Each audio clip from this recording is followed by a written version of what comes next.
Hello and welcome. On this edition of Custom Works, we're going to be taking the Standard Ensign Kustom out for a bit of a drive. It's raining now, but when I actually filmed all of this, it wasn't. So here it is. Enjoy Standard Ensign Kustom.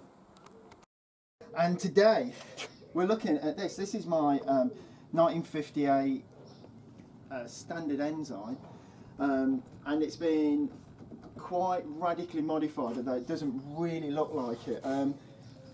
I fabricated this new bonnet with the peak in to give it more of like a shoebox look. Also here we lowered the bumpers 6 inches and formed this tube grille. And also Frenched the headlights and extended the wings about 5 inches on each wing. Moving around to the wheel arch. This wheel arch, the wing has been cut and then the wheel arch has been lowered 4 inches to give it more of this lowered stance, and the suspension's been radically lowered on this car as well. The sun visor on this car, just like on the Formula Tron car we looked at a couple of weeks ago, that's the back of, that's the bottom of a taxi boot again. In an upcoming episode I'm going to be showing you how to make this kind of sun visor from the boot lid of a London taxi. They're really cheap, and I know you might think different, but I just think it's got a nice curve to it. You know, looks pretty good. So this is the side of the Ensign. Not a lot been done. It's been gapped, so it's got a lot better panel gap than the original car, and also it's got this lowered sill.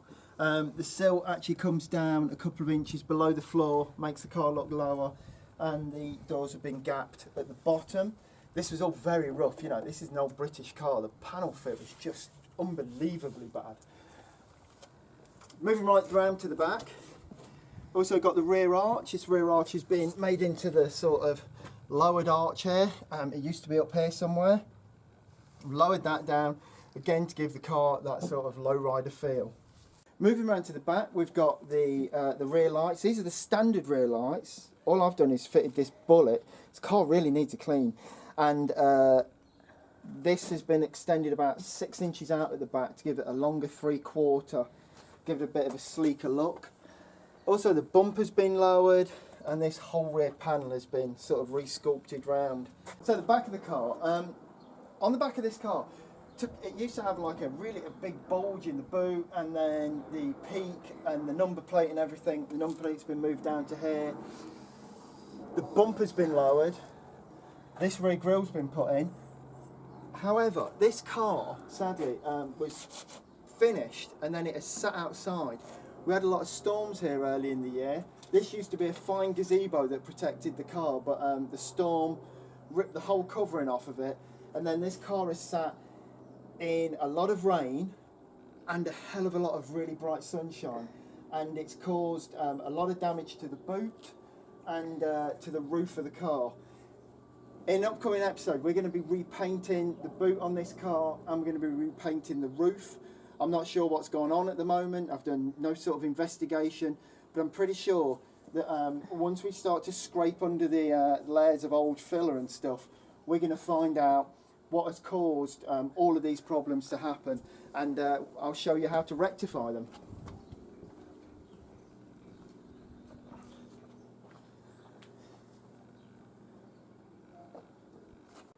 So inside the Standard Ensign, or as I call it, the non-standard, we've got some nice chrome bits on the dash, redone the dash. This used to have one of those cubbies, but we've covered it over and put these sort of detail into it. Pretty much everything in here has been painted and restored. Even the seats they've been recoloured, but they are the original seats. And it's, you know, it's quite a nice place to be. Okay, so under the bonnet of the Ensign, oh, it looks all so nice, but none of it's real. Under this cover, there's a 2-litre Ford Pinto engine, but the Ford engine just looked quite ugly. You know, it's a working engine, and this is just a car that I plan to use as my daily runabout. So I made this engine cover, starting out with the engine cover from a V8 Audi A8 and a few bits of dimpled iron. I made this just to cover it up, and also just so if I ever take it to a show I can have the bonnet up like this and, you know, hear all the people who think they know all about cars saying, oh, it's got a big V8 and all of that, when it's not really. It's just got a Cortina engine in it. Okay then, right, so like I say, this car has sat here for what, 12 weeks now, and it's not been touched. All that's happened is a lot of sun damage, and it's got wet a lot. So what we're going to do, I'm going to see if we can start this car. So if you've got an old car, I always think with old cars it's nice to disconnect the battery just in case if the car's going to be standing, and it stops any battery drain as well. And so I don't have to come to the car, bring tools to the car. I always use one of these skewers, which is a quick release bicycle like saddle adjuster skewer.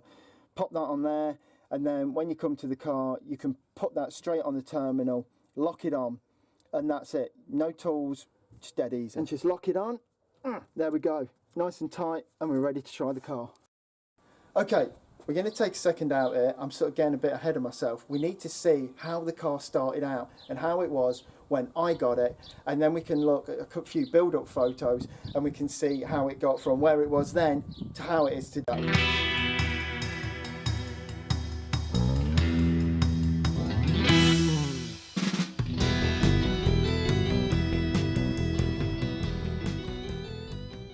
So here we go, we're in the Standard, and we're going to see if it starts. Like I say, this car has sat here for a long time, although it has got an absolute monster of a battery in the boot.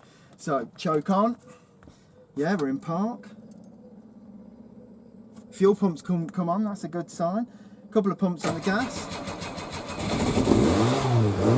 Yes! Success! And really, I thought I could have been all day trying to find out to get this going. Oh look, runs like a dream. Fantastic stuff. So, next off, let's take it out for a drive.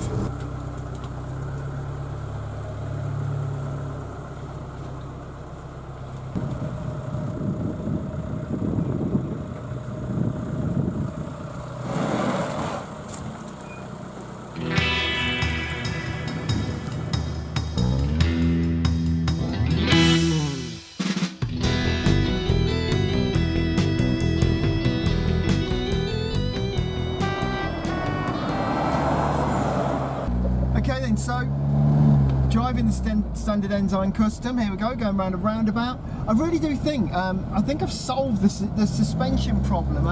It was always really bad. Not solved this headliner problem. Headliner keeps falling down onto my head, but you know, I did buy heat resistant glue to glue this up, but it's this is terrible.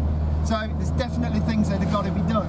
But as far as the driving goes, this drive's pretty nice.